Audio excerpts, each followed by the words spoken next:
anything more that you would like people to know about the Kerrville community and about the devastation there? And how you would hope that people will help. The governor has declared today a day of prayer for the state of Texas, and I see, just scrolling through my social media feed, it seems like, I mean, this is all I can think about right now. The way that the country has outreached to the state of Texas, to the Kerrville community, has been absolutely beautiful. In a moment like this, you don't want to be seen, but at the same time, it's nice knowing that the world cares about you, and Kerrville sees that. The hardest part with this right now is that when you deal with a tornado, with a hurricane, the devastation is very localized.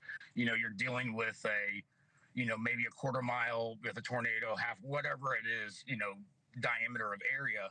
When you're looking at this right here, we're looking at 60 to 100 miles of riverbanks and river that need to be searched. It's not just a town. It's not just a little bit of a region. It's a 100-mile strip of river, or 60 to 100-mile strip of river that have private property on both sides, that are inaccessible in a lot of ways on both sides and places, because of canyons, because of hills, because of just the condition of the ground.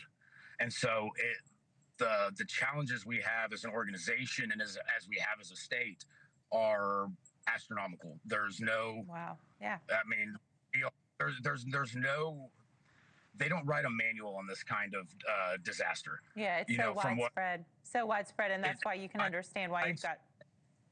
It happened. It happened in the middle of the night on 4th of July. It's a holiday. Nobody was expecting this extreme of rain, and people woke up and were just completely shocked at what had happened, and that's what makes it hard. And when you're talking about earlier too, people coming here for camping on the 4th of July, those are the people here that are now. It's hard to account for them when it comes to figuring out who's missing, because it's hard to know for sure who was at each campground 100%. Right. Because a lot of times families go camping where they're going. There's there's so many things we're up against. Yeah. How have you been talking to your daughter about this? How's your 7-year-old doing?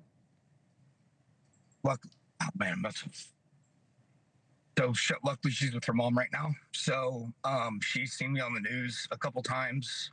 She's, I've never been a parent to sugarcoat things about the world to her. I've been very honest with her about it, and let her know that, about kids dying, and that, the tragedy behind this, and, seeing the pain in her heart, because she felt that pain for those kids and for those parents. Mm-hmm. I hate it for my daughter that she has to feel that herself. Yeah, there's so many other stories just like that, and I imagine there's, some of that survivor guilt too. For you think about the campers that were able to get to the rooftop or the higher ground, or other folks at the campsites. Two of the guys that I grew up in Austin, and 2 guys that went to Austin High, one of our friend high schools, had children that were actually 2 of the kids that are deceased are friends of mine from childhood kids.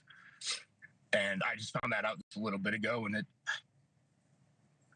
When it starts getting real, when it really starts hitting home, there's a part where you start volunteering, you start coming out here and you start searching for bodies, and you do it because it's the right thing to do, and you have to do it because you're called to it.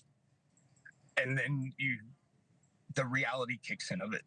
And, it's hard because you were showing those clips earlier. I'd made the mistake of watching the news earlier for a couple minutes, and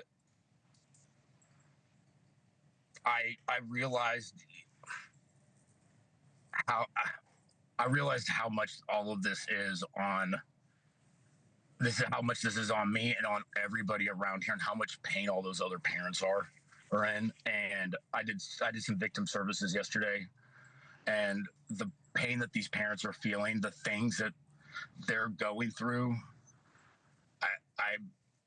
there's not a word to describe it. And the hardest part that I've seen some of them go through too is, for a while on social media, there's a lot of disinformation out there. Mm-hmm. There's a lot of unknowns and a lot of people putting things out, and that was real hard on them. And now you're seeing everybody coming together, not because it was a devastation, but because the loss has become real. How are the parents supporting each other? The only way you can cry with each other and hold each other. I mean, I'm not even sure in that scenario, if you lose a child, what you could actually do. I mean, luckily I've never been in that situation, but I couldn't imagine what that would be. Yeah. My daughter's looking at me right now, and I've got a daughter who is the prayer warrior on the planet. I mean, that little child lives to pray. Yeah. And I mean, if there's one way that she's been able to, if she's able to volunteer for this, and any kid is, they can pray for all the victims and pray for everybody that's missing and all the volunteers and everybody in this community. Thank you for watching. Subscribe below and download our NewsNation app right now on your phone, and you will get fact-based, unbiased news for all Americans.